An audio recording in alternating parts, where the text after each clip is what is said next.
Hello guys, good evening dito sa aming Mars. So, ngayon gagawa tayo ng maraming boxes gamit ang isang electric staple gun.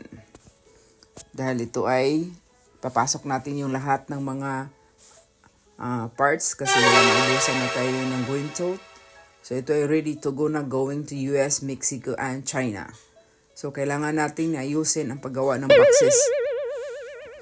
Kasi hindi pwedeng basta-basta lang paggawa ng boxes at saka yung staple gun ay pinakamabigat yan na gamit. At saka pag wala kang swerte diyan, may staple yung kamay mo doon o daliri mo diyan pag hindi mo masyadong kabisado. So kailangan talaga mag-focus ka diyan.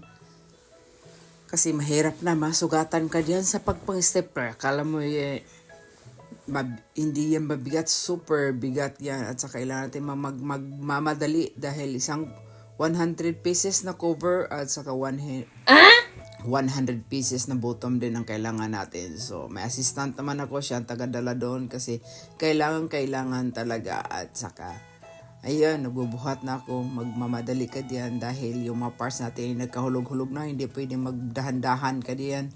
So, bilisan mo na, Arshap Budoy. Ka-cute-cute mo naman magtrabaho, ginoo ko. Pero malamig yan ang klima namin dito, kaya kailangan natin nakasweater. Buti na lang wala pa akong sombrero. So, yan. Okay guys, thanks for watching and God bless everybody. Bye!